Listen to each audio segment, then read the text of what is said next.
Hello दोस्तों, स्वागत है आपका अपने यूट्यूब चैनल सवाल भी मिसाल पर।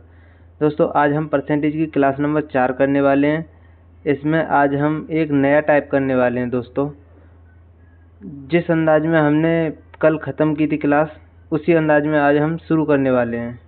उसी एनर्जी के साथ हम लास्ट तक जाएंगे। बिना देरी किए हम क्वेश्चन की ओर चलते हैं।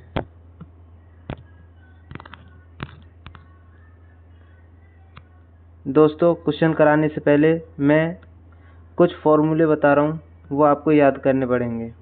बेसिक से 2-3 फॉर्मूले हैं जिसमें सक्सेसिव का यूज़ होता है। वो 2-3 फॉर्मूले आपको याद करने पड़ेंगे। जैसे एक्सपेंडिचर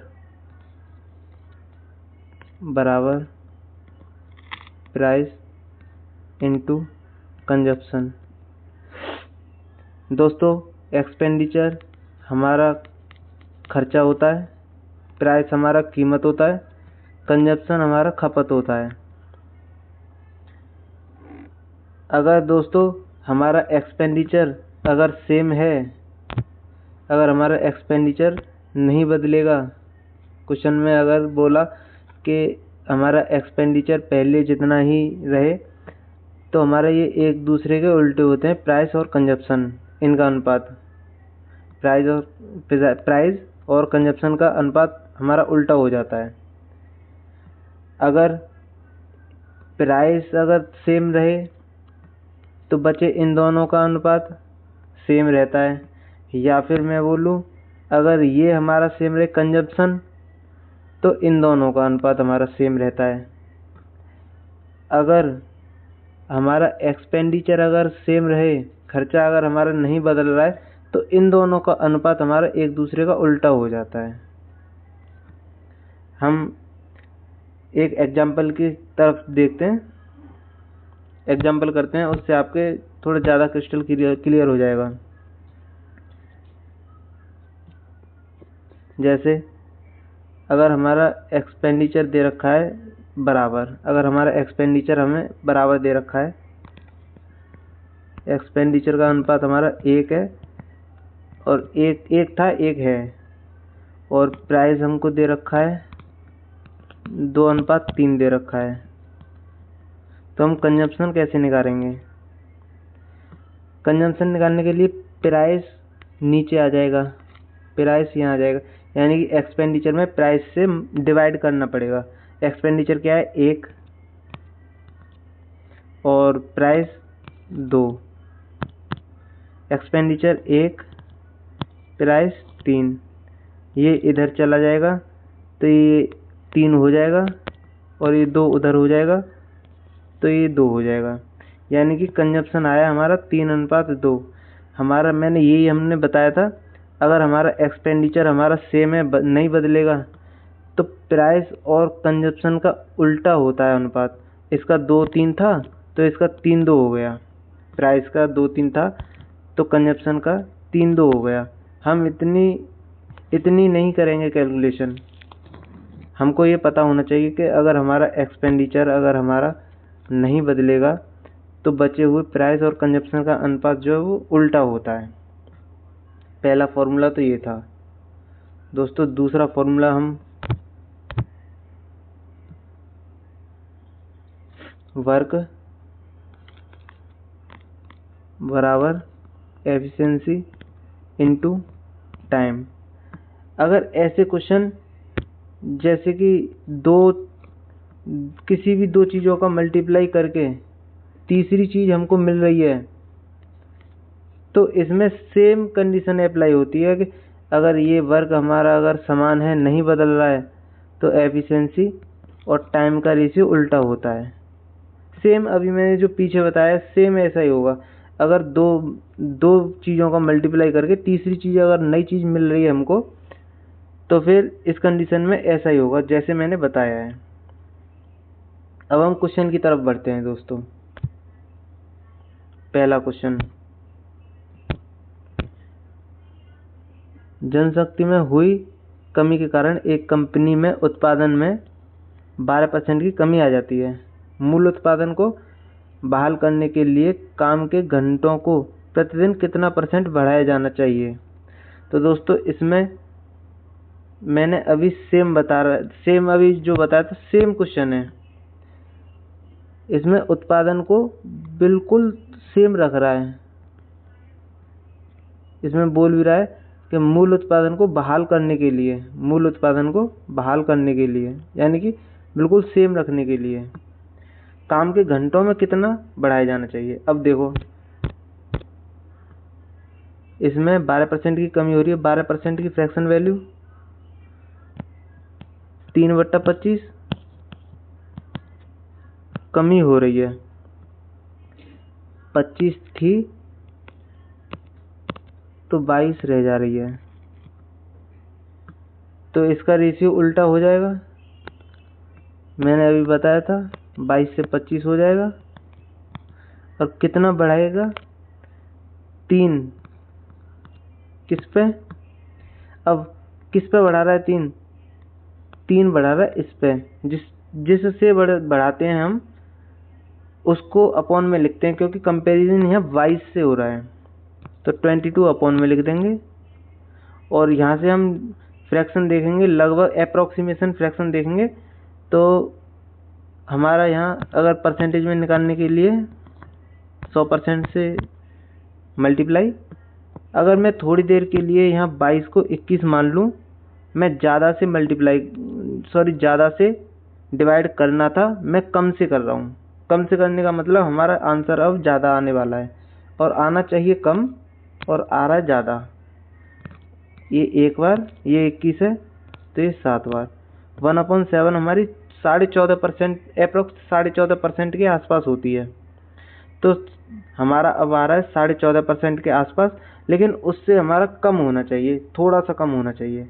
14.5 से कम, ये तो ज़्यादा है, ये भी ज़्यादा है, और ये थोड़ा कम नहीं है, ये ज़्यादा कम है। थोड़ा कम, ऑप्शन डी हमारा आंसर है।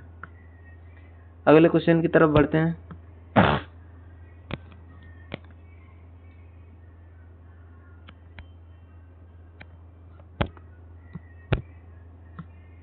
ये क्वेश्चन कह रहा है दोस्तों, यदि पेट्रोल के मूल्य में 7% की वृद्धि होती है और पेट्रोल का व्यय अपरिवर्तित रहता है, तो उपभोक्ता द्वारा खपत कितने % कमी की जानी चाहिए खपत में। तो दोस्तों हम इस क्वेश्चन को कैसे करने वाले हैं, आइए देखते हैं। ये क्वेश्चन कह रहा है, यदि पेट्रोल के मूल्य में 7% की वृद्धि होती है, लेकिन व्यय एक्सपेंडिचर खर्चा हमारा नहीं बदल रहा है, अपरिवर्तित है, बदलेगा नहीं, तो जो हमारा मूल्य यानी कि प्राइस का जो रेशियो है उसका उल्टा हो जाएगा खपत का रेशियो। यानी कि 7% की फ्रैक्शन वैल्यू बोले तो 7/100 वृद्धि हो रही है, यानी कि कोई चीज़ 100 थी तो किसी का पेट्रोल का मूल्य 100 था तो 107 हो गया। अगर पेट्रोल का मूल्य 100 था तो 107 हो गया, तो खपत कितना होगा? कंजप्शन सी बोले तो हम 107 रेशियो 100 उल्टा हो जाएगा। अभी मैं बता के आ रहा हूँ पीछे भी। तो ये कितना कम करना पड़ेगा? 7 की कमी करनी पड़ेगी। कितने पे? 107 पे। तो 100 पे कितनी? दोस्तों 700 में 107 से हमको भाग देना है। दोस्तों 700 में जब हम 107 से भाग देंगे, अगली स्लाइड पे चलते हैं। 700 में 107 से भाग देना है। 700 में 107 से भाग देना है। तो दोस्तों ये लगभग कितना हो रहा है? 6 टाइम जा रहा है। 6 कितने जा रहा है, कितने बार, 6 बार जा रहा है। और कितना बचेगा, 58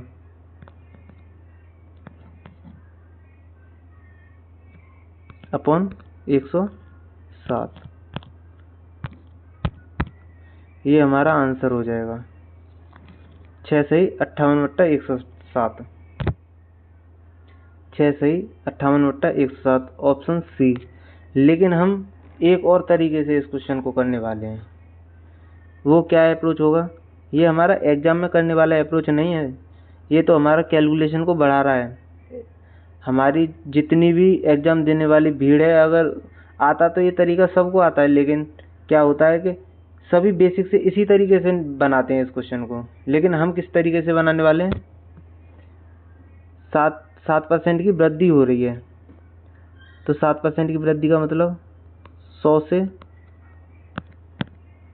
107। ये आप माइंड में भी सोच सकते हैं कि 100 से 107 हो रहा है, तो 107 से हमको 100 करना पड़ेगा, कमी करने के लिए 107 से 100 करना पड़ेगा। यानी कि 107 से 100 करने के लिए 7 की कमी करनी पड़ेगी। 7 की कमी कर दो, कमी कर रहे हैं तो फिर बड़े वाले पे ही होगी, कंपैरिजन बड़े वाले से होगा। कमी कर रहे हैं तो 107 गुणा 100। अब दोस्तों इसमें हमारा नीचे 107 आ रहा है और 107 हर ऑप्शन में नीचे आ रहा है, लेकिन हमारा ऊपर अगर यूनिट डिजिट देखें तो 0 बन रहा है। तो 0 देखते हैं हम किस में बनेगा। तो दोस्तों इसमें 7 का, पहले ऑप्शन में देखें तो 7 का मल्टीप्लाई करना है हमको 3 में और 9 ऐड करना है, 7 या 21 और 9 30, 0 बन रहा है। ऑप्शन ए हो सकता है, ऑप्शन ए को देखते हैं, हो सकता है। 7 पन्ना 35 और 1 36, 0 नहीं बन रहा, ये नहीं होगा, कट गया। 7 6 42, 42 और 8 50, ऑप्शन सी हो सकता है। और डी देखें तो 7 चौक 28, 28 37, 7 आ रहा है, इसका भी नहीं होगा। दो ऑप्शन में अगर हम फंस गए तो हम क्या करेंगे, 700 में अगर हम 700 बन रहा है, 700 में अगर 107 से भाग देंगे तो यहाँ तीन बार नहीं, 3 से तो ज़्यादा ही जाएगा, क्योंकि इसका 5-6 लगभग 6 गुना तो जाएगा ही जाएगा। 107 का लगभग 6-7 गुने से हल्का सा कम है, तो ऑप्शन सी ऐसे आंसर हो जाएगा। अगले क्वेश्चन की ओर बढ़ते हैं।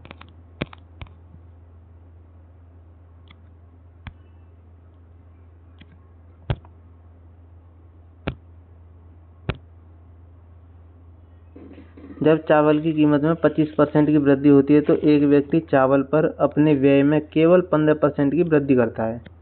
अपने व्यय में, अब ये व्यय में भी वृद्धि कर रहा है। व्यय के स्तर को बनाए रखने में सक्षम होने के लिए चावल की खपत में कितने प्रतिशत की कमी करनी पड़ेगी, देखते हैं। मैंने अभी एक फॉर्मूला बताया था, वो फॉर्मूला क्या था, एक्सपेंडिचर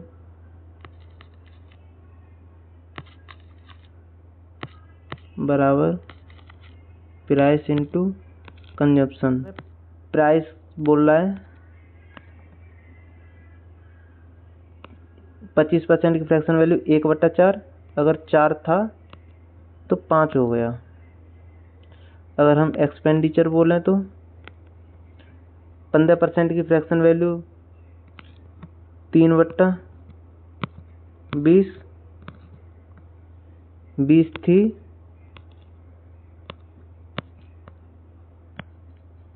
तो 23 हो गई।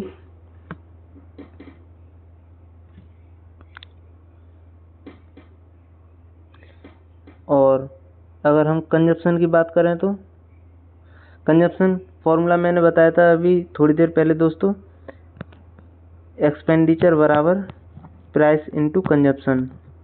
हमको यहाँ सी निकालना है, तो एक्सपेंडिचर में प्राइस से भाग देना पड़ेगा, पी यहाँ पे आ जाएगा नीचे, तो ई में पी से भाग देना है, तो 20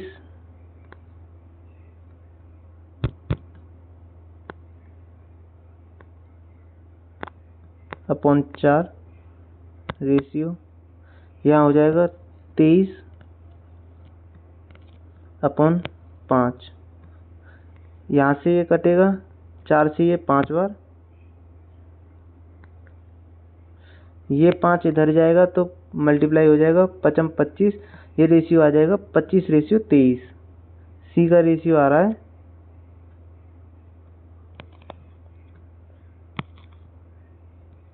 25:23। तो खपत में हमको 2 की कमी करनी पड़ेगी 25 पे इंटू 100%। तो 1/25 हमारा 4% होता है, तो 2/25 हमारा 8%। 25 से ये 4 बार, 4 दूनी 8। हमारा ऑप्शन ए हमारा आंसर हो जाएगा दोस्तों। नेक्स्ट क्वेश्चन की तरफ बढ़ते हैं दोस्तों।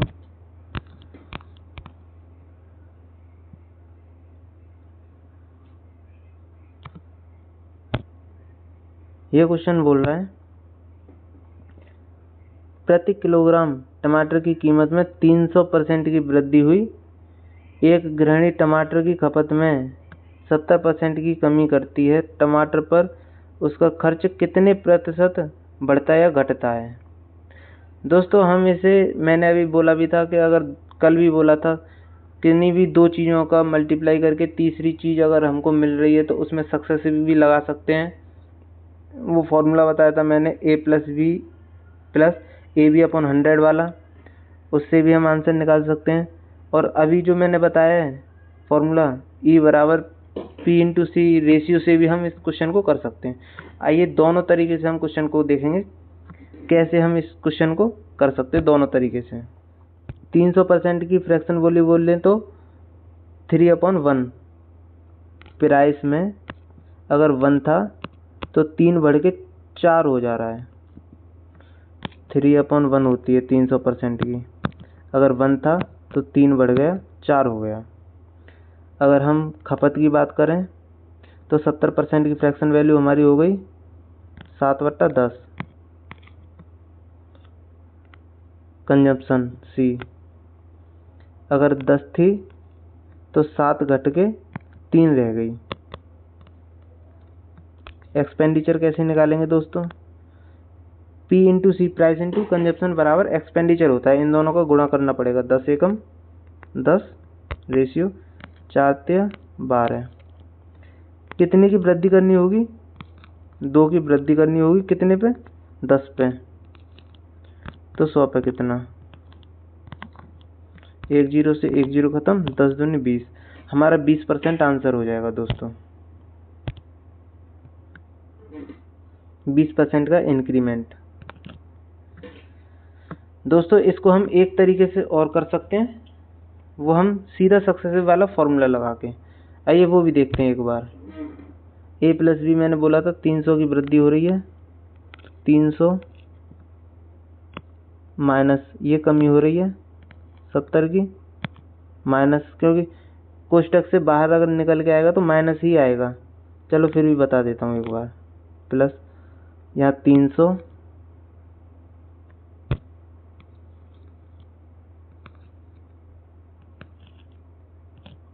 गुणे माइनस का 70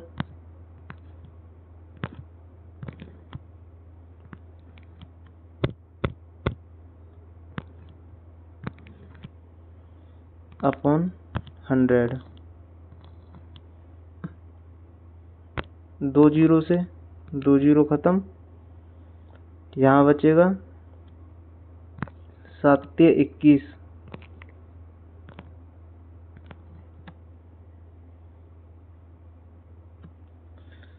7×21 210, वो भी माइनस का, और यहाँ कितना बचेगा 230 प्लस का।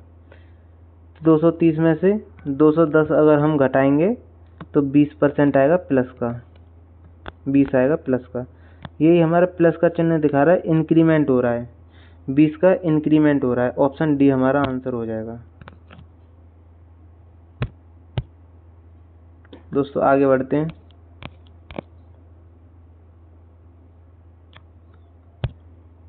इस क्वेश्चन को एक बार देखते हैं। किसी वस्तु की कीमत में 20% की कमी करने पर उसकी बिक्री में X% की वृद्धि हुई। यदि राजस्व प्राप्ति में 60% की वृद्धि होती है तो X का मान क्या होगा। तो दोस्तों इसमें हम क्या करने वाले हैं, कीमत में ये पूछ रहा है कि उसकी बिक्री में कितने परसेंट की वृद्धि हुई है, बस ये पूछना चाह रहा है। प्राइस में क्या हुआ है, 20% की कमी, 20% की फ्रैक्शन वैल्यू 1/5। अगर 5 थी तो 1 कम हो गए, 4 रह गई। राजस्व बोले तो रेवेन्यू जो टैक्स होता है, 60% की वृद्धि होती है। ये 20% का 3 गुना है तो इसका भी 3 गुना हो जाएगा। 1/5 का 3 गुना 3/5। 60% की फ्रैक्शन वैल्यू 3/5 हो गई, लेकिन वृद्धि हो रही है। अगर 5 था रेवेन्यू तो ये 3 की वृद्धि होकर 8 हो जा रहा है। अब इसमें बिक्री, अगर हम बात करें बिक्री की, सेलिंग की, यानी कि कितना सेल हुआ है, बिक्री कितनी बिक्री हुई है, कितना सेल हुआ है, तो एक फॉर्मूला होता है रेवेन्यू बराबर नंबर ऑफ सेल, यानी कितना बिका है, इनटू प्राइस। अगर इसको प्रूव करने के लिए एक मान लो कि नंबर ऑफ सेल, यानी कि किसी हम सिनेमा में जाते हैं तो उसका टिकट का प्राइस मान लो 10 रुपये है और उसके 5 टिकट बिक रहे हैं 10 रुपये के हिसाब से। अगर उसके 5 टिकट बिक पा रहे हैं, ये एस सेलिंग, ये 5 है नीचे वाला, 10 रुपये के हिसाब से 5 टिकट अगर बिक गए तो उसके पास 50 रुपये आ जाएंगे। तो यही होता है R बराबर S इंटू पी। देखो R बराबर S इंटू पी प्रूफ हो गया। तो इसमें भी सेम कंडीशन लगेगी, S निकालना है हमको तो P से हमको R में भाग देना पड़ेगा। R में P से भाग दो। R क्या है यहाँ 5, P क्या है यहाँ, पहले इसको मिटा लेते हैं एक बार। यहाँ पे R क्या है 5, P से भाग देना है, रेशियो R P से भाग देना है। यहाँ तो 1 आ गया दोस्तों कट के, ये यहाँ पे 2 आ गया। S का रेशियो आ गया 1:2, यानी कि कितने की वृद्धि करनी है, 1 की वृद्धि करनी है। 1 से 2 हो रहा है, 1 की वृद्धि हो रही है, कितने पे हो रही है, 1 पे, तो 100 पे कितनी, तो हमारा 100% आंसर हो जाएगा। इसमें एक तरीके से और बता रहा हूँ, ये तो हमारा बेसिक तरीका है, और लेकिन जो नेक्स्ट तरीका है उस पर थोड़ा आपको थोड़ा फोकस करना पड़ेगा, तभी आपके समझ में आएगा। अगर मैं ऑप्शन के हिसाब से देखूं तो राजस्व में हमको 60% का चाहिए, इसके साथ किसका सक्सेसिव लगाएं जो हमारा 60% आ जाए। अगर मैं देखो मोटा मोटा अगर मैं देखूं तो अगर मैं 80 के साथ इसका सक्सेसिव लगा रहा हूँ, 80 के साथ अगर मैं इसका सक्सेसिव लगा रहा हूँ तो यहाँ 80 की वृद्धि है, 20 की कमी है, तो 60 तो ये यहीं से रह गया। लेकिन हम AB/100 करते हैं, थोड़ा चेंजेस यहाँ से आ जाएगा, तो फिर ये 60 नहीं रहेगा, या तो ज़्यादा आएगा या फिर कम आएगा। तो 80 तो हमारा आंसर होने से रहा। अब हम ऑप्शन सी उठाते हैं, जो आसान ऑप्शन है पहले उसे उठा लेते हैं। अब देखो सी ऑप्शन को उठाते हैं एक बार और सक्सेसिव लगाते हैं। 100 माइनस, क्योंकि 100 की वृद्धि हो रही है और 20 की कमी हो रही है, प्लस -20 इंटू 100 अपॉन 100। 100 से 100 खत्म, यहाँ पे -20 बच रहा है, यहाँ कितना बच रहा है, यहाँ 80 बच रहा है, और यहाँ -20, ये हमारा 80 में से 20 घटा के 60 आ जाएगा। ये हमारा प्रूफ हो गया। देखो 60 ही हमारा मिल रहा है। तो हमने ऑप्शन 100 उठाया था, जिससे हमारा सेटिस्फाई हो गया 60। तो हमारा ऑप्शन सी आंसर हो गया। नेक्स्ट क्वेश्चन की तरफ बढ़ते हैं। शक्कर की कीमत में 22% की वृद्धि हो जाती है। एक व्यक्ति अपने व्यय में केवल 12% की वृद्धि करता है, तो उसे खपत में कितना % कमी करनी होगी। तो दोस्तों देखते हैं इस क्वेश्चन को कैसे हमको सॉल्व करना है। कीमत में यानी कि प्राइस, 22% की फ्रैक्शन वैल्यू बोले तो 50/11, 50 से 11 बढ़ रहा है, 61 हो जा रहा है हमारा प्राइस। अगर हम व्यय यानी कि एक्सपेंडिचर की बात करें तो 12% की वृद्धि हो रही है। 12% की फ्रैक्शन वैल्यू अगर हम बोलें तो 25/3, 25 है तो 3 बढ़ के 28 हो जा रही है।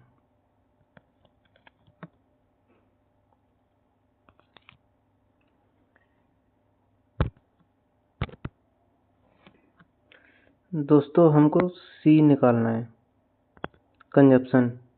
कंजप्शन कैसे निकलता है, मैंने आपको बताया था E बराबर P इंटू सी। अगर हमको सी निकालना है तो E में P से भाग देना पड़ेगा। E में यानी कि 25 में P से यानी कि 50 से भाग देना पड़ेगा। रेशियो E में P से भाग देना पड़ेगा। यहाँ 1/2 हो जाएगा, और यहाँ ये इधर आ जाएगा मल्टीप्लाई हो गए क्रॉस, तो फिर 61/2 इधर पहुंच जाएगा तो 56। कितनी कमी करनी होगी दोस्तों, इसमें 5 की कमी करनी पड़ेगी 61 में, तो 100 पे कितनी। इस कैलकुलेशन को करने के बाद हमारा आंसर मिलेगा लगभग ये 10 टाइम तो नहीं जाएगा। 500 में जब हम 61 से भाग देंगे तो ये 10 तो ज़्यादा हो जाएगा, तो हमारा ए ऑप्शन तो ख़त्म। अगर हम 8 बार देंगे 500 में 8 बार भाग देंगे तो 8 टाइम्स ही जाएगा लगभग 8 8 6 48, 480, 488, 488 टाइम जा रहा है। कितना बच रहा है, 500, यहाँ 500, 488 हो गया, 12 बच रहा है, यानी कि 8 बार जाएगा ये इससे काटने पे, 8.12 बच रहा है। 0 बढ़ाएंगे तो लगभग 2 टाइम्स जाएगा, लगभग 8.2। हमारा यही आंसर हो जाएगा, ऑप्शन सी। आगे बढ़ते हैं दोस्तों।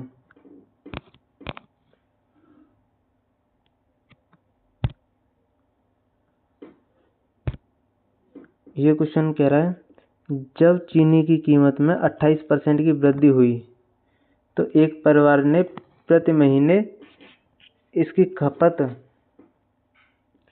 कुछ इस प्रकार कम कर दी कि चीनी पर खर्च पहले की तुलना में बस केवल 12% अधिक था। यदि पहले परिवार ने प्रति महीने 18.4 किलोग्राम चीनी का खपत किया तो प्रति महीने चीनी की नई खपत क्या होगी, यानी कि अब कितना खाएंगे। अब ये बोल रहा है कम होने के बाद, खपत कम होने के बाद कितना खाएंगे। अब एक चीज़ समझो, कि हमारा प्राइस बढ़ रहा है, कीमत बढ़ रही है, तो हम उतने ही रुपए में हमको सामान कुछ कम मिलेगा। तो जो अब कम मिलेगा, पहले खा रहे थे 18.4 किलो, लेकिन अब कितना खाएंगे उतने पैसे में, बात ये है। मैंने बताया था कि अगर हमारा प्राइस यहाँ दे रखा है, कितना बढ़ रहा है खर्च, इसका प्राइस बढ़ रहा है 28%। 28% की 7/25 होती है प्राइस बोले तो। अगर 25 थी तो 25 था तो हमारा 7 बढ़ गया, कितना हो गया 32।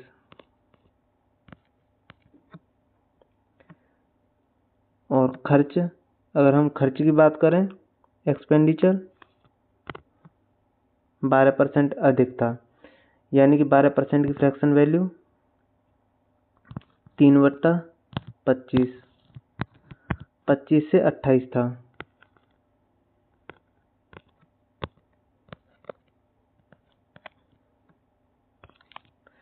अगर हमको निकालना क्या है,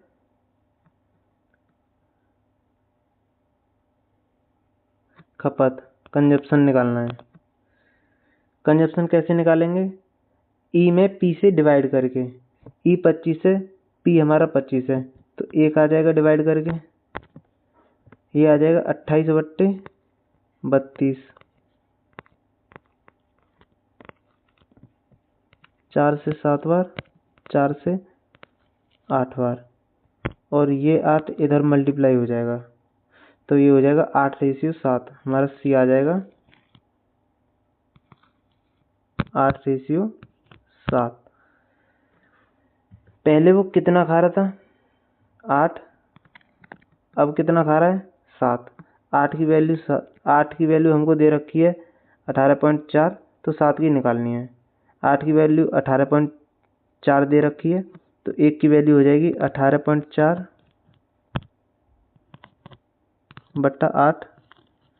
7 की निकालनी है तो इंटू 7। 8 से कितनी बार जाएगा, 8 दूनी 16, 8 × 24। अगर हम 23 का 7 में मल्टीप्लाई करेंगे तो ये आएगा 7 दूनी 14, 140, 7 21, 161, यानी कि 161, और ये एक डिजिट बाद ये पॉइंट है, तो 16.1 हमारा आंसर होगा। 16.1 ऑप्शन बी हमारा करेक्ट आंसर होगा। अगले क्वेश्चन की तरफ बढ़ते हैं दोस्तों। ये क्वेश्चन बोल रहा है चावल की कीमत में 35% की गिरावट आती है, ज्ञात करें उतने ही रुपए में चावल की कितनी अतिरिक्त मात्रा खरीदी जा सकती है। पहले 104 किलो चावल खरीदने के लिए पर्याप्त था। पहले वो 104 किलो चावल खाता था दोस्तों, और अब वो पूछ रहा है उतने ही रुपए में चावल की कितनी अतिरिक्त मात्रा आई। पहले 104 किलो खाता था, अब कितना ज़्यादा खाएगा 104 से, ये पूछना चाह रहा है। थोड़ा लॉजिक है क्वेश्चन में, वो देखते हैं। 35% की गिरावट आई, यानी कि 35% की फ्रैक्शन वैल्यू बोले तो 7/20। अगर प्राइस 20 था तो 7 की गिरावट आ गई, 13 रह गया। और वो बोल रहा है कि उतने ही रुपए में, यानी कि पहले भी उतने ही रुपए खर्च कर रहा था और अब भी वो उतने ही रुपए खर्च कर रहा है, यानी कि उसका खर्चा सेम है। तो कंजप्शन यानी कि खपत हमारा उल्टा हो जाएगा। 13, पहले 13 खा रहा था तो अब वो 20 खाएगा। लेकिन ये बोल रहा है कि पहले 104 खाता था, यहाँ बोल रहा है 13 खाता था। 13 की वैल्यू 104, 13 अट्ठे यानी कि 8 गुना कर रहा है, तो ये कितना ज़्यादा खा रहा है, अब 7 ज़्यादा खा रहा है, तो ये 7 की वैल्यू पूछ रहा है, तो 8, 7 का भी 8 गुना कर दो, 56। यही हमारा पूछ रहा है, यही हमारा आंसर है, ऑप्शन सी।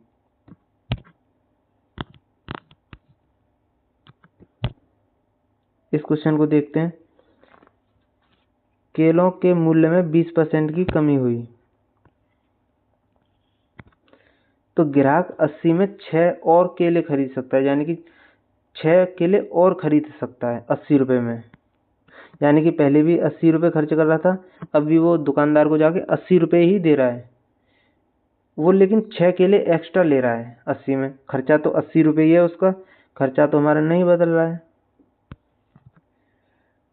तो प्रति दर्जन केलों का घटा हुआ मूल्य, यानी कि जो मूल्य में कमी आई है वो फिर घटने के बाद में कितना मूल्य रह गया है ये बताना है। आइए देखते हैं।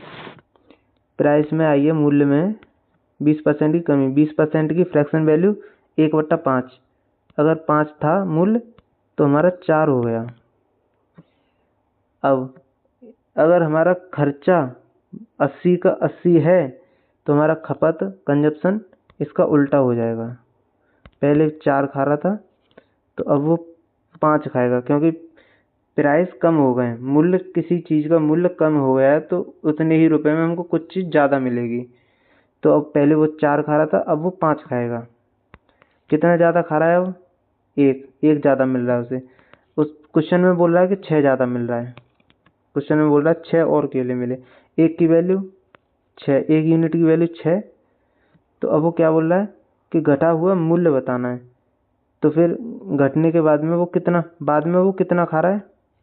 एक की वैल्यू 6, एक एक्स्ट्रा खा रहा है, तो एक की वैल्यू 6, तो बाद में वो 5 खा रहा है, तो 5 की वैल्यू, एक की वैल्यू 6 तो 5 की वैल्यू 30। यानी कि अब वो 80 रुपये में 30 खा रहा है। 30 केले 80 रुपये में खा रहा है, तो एक केला कितने में खाएगा?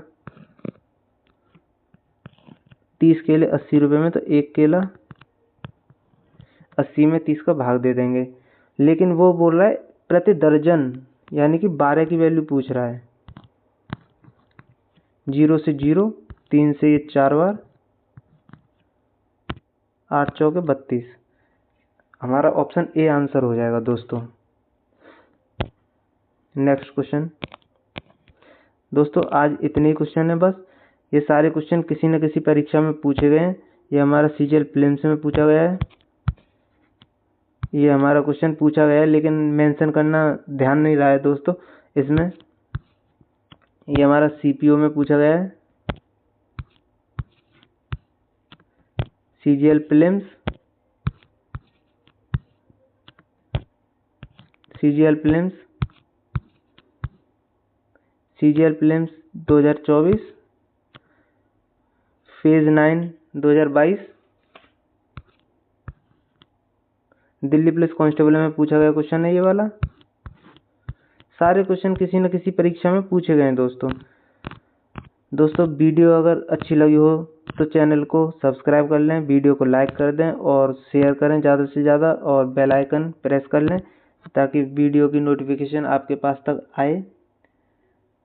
और हम इसी बेहतरीन तरीके से सारे चैप्टर्स कवर करेंगे इसी चैनल पर।